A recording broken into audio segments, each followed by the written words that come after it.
আসসালামু আলাইকুম, সবাইকে স্বাগতম জানাচ্ছি আমাদের আজকের ক্লাসে। আশা করছি সবাই ভালো আছেন। আমরা আজকে কথা বলবো ইলাস্ট্রেটর ড্যাশবোর্ড নিয়ে। আমরা যারা নতুন আছি তারা যখন সফটওয়্যারটি ইনস্টল করে নিব, তারপর যখন আমরা কাজ করতে যাব তখন প্রথমেই আমাদের যে ইন্টারফেসটা আসবে, এই ইন্টারফেসটা আসার সাথে সাথে আমাদের কিছু প্রশ্ন চলে আসে যে এইখানে কোন অপশনটা কি কাজ করতেছে বা কিভাবে কাজ করে। তো এটার জন্য আমরা এখন সেই বিষয়গুলো জানবো, এবং এই পুরো যে জায়গাটা দেখতে পাচ্ছেন বা আপনাদের ইন্টারফেসটা দেখতে পাচ্ছেন, এটাকে আমরা যদি শর্টকাটলি বলি যে এটাকে কি বলা হয়, ইউজার ইন্টারফেস। আপনারা অনেকেই হয়তো বা ইউআই ডিজাইন শুনে থাকবেন। ইউআই ডিজাইন মানে হচ্ছে ইউজার ইন্টারফেস, অর্থাৎ ইউজারের জন্য যে ইন্টারফেসটা আপনি আমি ডিজাইন করে থাকি সেটাই হচ্ছে ইউজার ইন্টারফেস।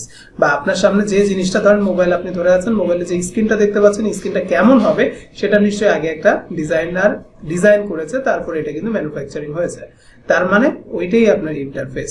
ওকে, তো দ্যাটস ইট। আমরা এখন এই ফাইলটা ওপেন করার পর আমরা ক্রিয়েট নিউতে চলে যাব। আর এখানে বেশ কিছু কমন সাইজ আমাদেরকে দিয়ে দিয়েছে সফটওয়্যার, যাতে আমরা কাজ করার ক্ষেত্রে কোনো ধরনের সমস্যা ফেস না করি। যদি সমস্যা ফেস করি বলতে কি রকম, যে আমাদের একটা ওয়েবসাইটের জন্য একটা ব্যানার বানাইতে হবে, তাহলে আমরা সরাসরি চলে আসতে পারি ওয়েবে।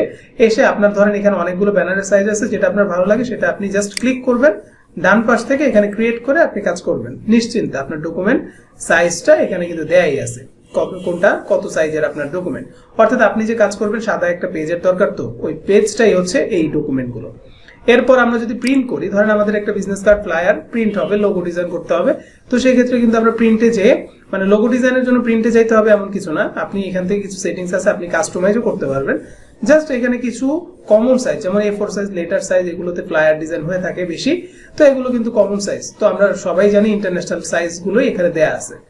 যদি কোনোটা আপনাকে কোনো ক্লায়েন্ট বলে যে ভাই তুমি আমার জন্য এরকম একটা সাইজে করে, আপনি করে দিবেন। এখন আসেন যে আমি দেখতে পাচ্ছি এখানে লেটার সাইজ, এখানে A4 সাইজ, ধরলাম আমি A4 সাইজে আছি।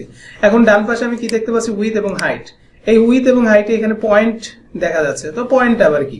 পয়েন্টটা আপনার ক্ষুদ্র ক্ষুদ্র এক একটা কণা, ঠিক আছে? যদি পিক্সেল বলেন তো পিক্সেলটা আর পয়েন্টটা একই রকম।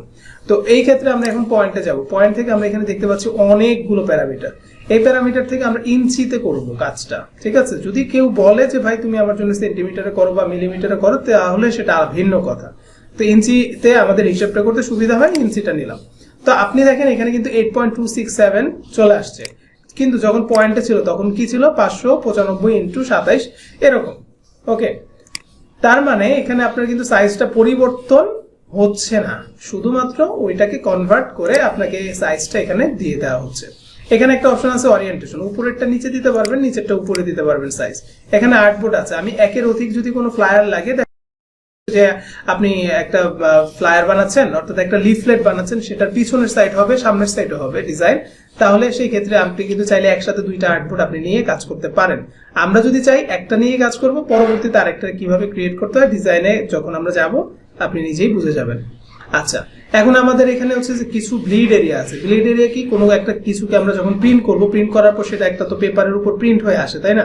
তো একদম কিন্তু পারফেক্টলি ওটা থাকে না, চারপাশ থেকে নির্দিষ্ট একটা জায়গা কেটে ফেলতে হয় যারা প্রিন্ট করে।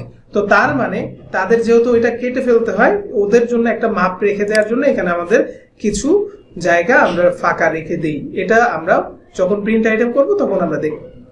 এখন এখানে কি আছে, সিএমওয়াই কে এটা প্রিন্ট আইটেমের জন্য অবশ্যই দিতে হবে। এটা আপনাদের মাথায় নিয়ে নেন যে যে জিনিসটা প্রিন্ট হবে সেটা অবশ্যই কালার থাকবে, সিএমওয়াই কে কালার, এবং আপনার যে রেজুলেশন সেটা থাকবে কত, 300। এটা জানি। যদি এখন আমি আপনাকে বলতাম ভাই তুমি আমার জন্য ওয়েবের জন্য একটা ব্যানার বানায় দাও, তাহলে ধরেন আপনি এইখান থেকে, আপনার যে এখানে যাইতে হবে এমন কিছু না। তারপরে আমি দেখাচ্ছি যে আপনি ওয়েবে যাবেন, পিক্সেলটা রাখবেন। এখন আপনি ধরেন এখান থেকে আমি 1000 পিক্সেল এবং এখান থেকে 768 পিক্সেল একটা কি করলাম, ডকুমেন্ট ক্রিয়েট করলাম। এখানে আমি RGB কালার রেখেছি। কেন? কারণ প্রিন্ট করলে দেখেন অটোমেটিক আমাদেরকে যখন ওয়েবে আসছি RGB কালার দিয়ে দিচ্ছে, কারণ আমাদের এখানে প্রিন্ট হচ্ছে না। প্রিন্টে গেলে এখানে কিন্তু সিএমওয়াই কে আর হাই দেখেন 300, কিন্তু যখনই আমি ওয়েবে গেলাম তখন আমাদেরকে RGB কালার দিচ্ছে, প্লাস আমাদেরকে বলছে যে 72 এটার যে আপনার পিপিআইটা আছে সেটা আপনি রাখবেন। ওকে, তো তারপর আপনার এখানে আর কোনো কাজ নেই, অ্যাডভান্স অপশনটা এভাবে অফ রাখবেন, অর্থাৎ প্রিন্ট না হলে 72 থাকবে, আর RGB কালার মোড থাকবে, প্রিন্ট হলে 300 হবে, এবং সিএমওয়াই কে হবে। এইটুকু মাথায় রাখলেই হবে। এখন উপরের দিকে আনটাইটেল দেখতে পাচ্ছেন, এখানে ধরলাম ক্লাস বা হচ্ছে ড্যাশবোর্ড। আজকে আমরা কি নিয়ে কথা বলছি? ইলাস্ট্রেটর বা এআই ড্যাশবোর্ড। ওকে, তারপর আমরা ক্রিয়েট করব। যখনই আমরা ক্রিয়েট করব আমাদের সামনে একটা ইন্টারফেস আসবে। এই যে ইন্টারফেসটা আসলো, এখন এই ইন্টারফেসটা আমার পছন্দ নাও হতে পারে, কারণ দেখেন এটা চিকন হয়ে আছে, আমি সবগুলো টুলস একবারে দেখতে চাই। আবার এখানে এটা বের হয়ে আছে, আমাদের লেয়ারের অপশনটা আমরা এখানে পাচ্ছি না।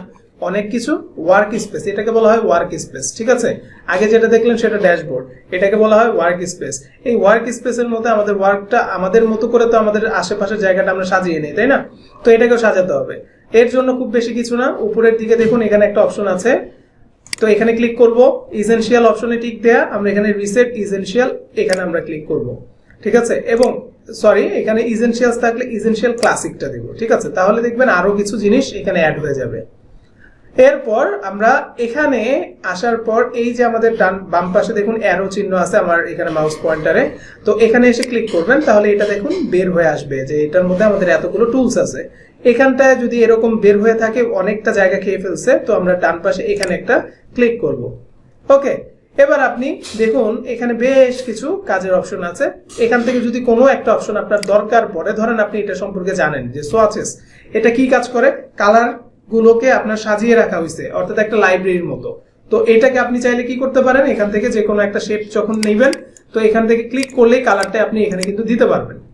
ওকে, এখান থেকে দেয়া লাগবে এমন কিছু না, সেম জিনিসটাই আপনি যখন একটা শেপ ক্রিয়েট করবেন, আপনি বাম পাশে উপরের দিকে এখান থেকেও কিন্তু আপনি কালার চেঞ্জ করতে পারবেন।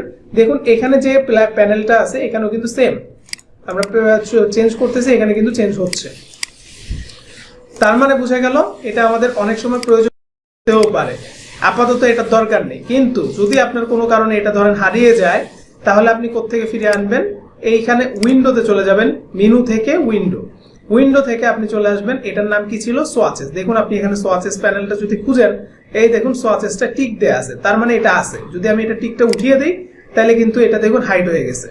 এখন আমি যদি এটাকে এখান থেকে ডিলিট করে দিই, এখান থেকে মাউসের লেফট বাটন চাপ দিয়ে ধরে আপনি এভাবে প্রত্যেকটাকে বাইরে বের করতে পারবেন। করার পর এখানে কিন্তু আর ওইটা থাকবে না, আপনি এখন এখান থেকে ডিলিট করছেন না, এই যে কেটে দিচ্ছেন, দেখুন এখানে কিন্তু একটাও নাই। যদি এটা প্রয়োজন হয় উইন্ডোতে যাবেন, এখান থেকে সোয়াচেস প্যানেলটা দেখবেন, আপনি ক্লিক করবেন, চলে আসবে। ঠিক আছে, এখান থেকে যা প্রয়োজন জাস্ট ক্লিক করবেন, এখান থেকে কিন্তু চলে আসবে। লাইব্রেরি প্রয়োজন সেটা চলে আসবে। হ্যাঁ, যে কোনো কিছু আপনি এখানে ডান পাশের গুলো এখানে পাবেন। That's it. আচ্ছা, এবার আসেন যে আমি এগুলো সব কেটে দিছি, এখন আমাকে জানতে হবে যে কোন পাশের জায়গাটাকে কি বলে। উপরের যেটা দেখতে পাচ্ছেন এটাকে বলে, তার নিচে যেটা দেখতে পাচ্ছেন এটাকে বলে কন্ট্রোল বার। আমরা যত কাজ করি সেই কাজগুলোকে কন্ট্রোল করা হয় এখান থেকে, এবং যত কাজে আমরা যে টুলস গুলো ব্যবহার করি, এই বাম পাশে সবগুলো হচ্ছে টুলস বার। ডান পাশে যা দেখতে পাচ্ছেন এগুলোকে বলা হয় ফাংশন বার। অর্থাৎ এই ফাংশন গুলো আমাদের কিভাবে কাজ করে, যখন এখানে আমরা কোনো কাজ করতেছি, এখান থেকে টুলস ইউজ করছি, এখান থেকে এটাকে মোটা দিব না চিকন দিব, এখান থেকে আপনি কন্ট্রোল করছি।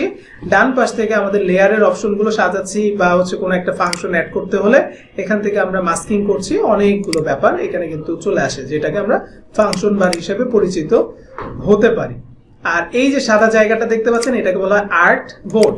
যদি আপনি চান যে আপনার এটা আর্ট বোর্ডটা একটু ছোট করে দেখবেন, তাহলে আপনি কিবোর্ড থেকে অল্টার চাপ দিয়ে ধরে মাউসের চাকাটা নিচের দিকে একটু ঘোরাবেন, তাহলে এটা এভাবে ছোট হয়ে আসবে। আবার যদি জুম করতে চান, অল্টার চাপ দিয়ে ধরে কিবোর্ডের মাউসের চাকাটা উপরের দিকে একটু ঘোরাবেন, আস্তে আস্তে ঘোরাবেন, আস্তে আস্তে আপনার এটা হবে। যদি আপনি চান যে আপনার কোনো কারণে এই কাজটা এই দিকে চলে গেছে, এটাকে সরাতে পারছেন না টেনেও, কিবোর্ড থেকে স্পেস বারটা চাপ দিয়ে ধরবেন, হ্যান্ড টুল চলে আসবে, এই হ্যান্ডটা দিয়ে এভাবে আপনি মাউসের লেফট বাটন চেপে ধরে একটু একটু করে টান দিয়ে আপনি কিন্তু দেখতে পারবেন।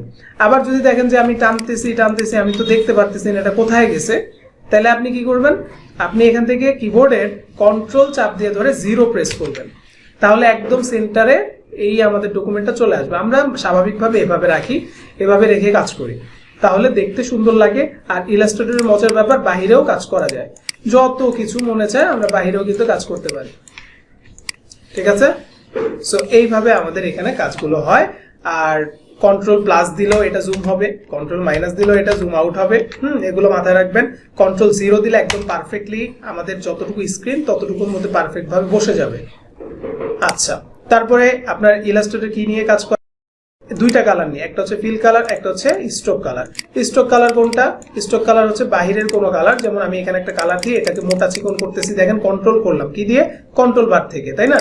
আচ্ছা দেখুন এটা হচ্ছে স্ট্রোক, আর ভিতরেরটা হচ্ছে ফিল কালার। দ্যাট মিনস আমরা বুঝে গেলাম যে এখানে ফিল কালার আর স্ট্রোক কালার দিয়ে আমাদের কালারগুলো পরিবর্তন আমরা করব, এবং সেই সাথে আমাদের কোনো কিছু যদি ফাংশন বার থেকে আমরা না পাই উইন্ডো থেকে চলে নিয়ে আসবো। কোনো কারণে আপনার যদি ধরেন এই টুলস বারটাই আপনি টান দিয়ে মাউসের লেফট বাটন চেপে ধরে টান দিয়ে বের করছেন, এখন এটা ডিলেটও করে ফেলছেন, এখন তো এখানে নাই, এবার আপনি আনবেন কিভাবে? উপরের দিকে তাকাবেন, ডান পাশে এখানে ক্লিক করবেন, এখান থেকে ইসেনশিয়াল কি বলে রিসেট ইসেনশিয়াল ক্লাসিকে ক্লিক করবেন, সাথে সাথে আপনার এটা চলে আসবে এবং আপনি এখানে ক্লিক করলে এটা আবার আগের মতো হবে। এখানে ক্লিক করে এটা এক্সপ্যান্ড করে রাখবেন। That's it. এখন আপনি আপনার মতো করে সুন্দরভাবে কাজ করতে পারেন। ওকে, অলরাইট, আমরা ওয়ার্ক স্পেসটা জানলাম, ড্যাশবোর্ড পরিচিতি জানলাম, এখানে কোথায় কি জিনিসটা থাকে সেই ওভারঅল ধারণা নেওয়ার চেষ্টা করলাম। ইনশাআল্লাহ পরের ক্লাসগুলোতে দেখবো কিভাবে এই ইলাস্ট্রেটর সফটওয়্যার প্রত্যেকটা টুলস গুলো আমরা কাজ করতে পারি আমাদের কাজের জন্য। ঠিক আছে, সবাই ভালো থাকবেন। আসসালামু আলাইকুম।